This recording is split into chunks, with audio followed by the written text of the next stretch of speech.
ka lang. Yan. Ito ang libangan ko dito sa aming bahay, sa apartment, sa likod ng bahay namin. Ito ang ginagawa ko minsan. Yan, no, taas. Para ako professional, ha.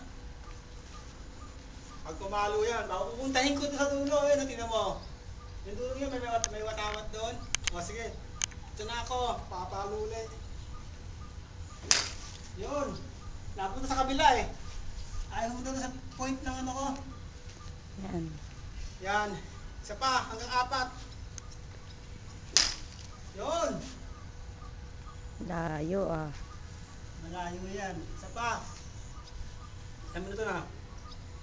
Yan, mapupunta yun doon, mapupunta na yun doon. 50. Jesus, mali pa. Hanggang 1 minute lang. Yan, isa pa, ito, last.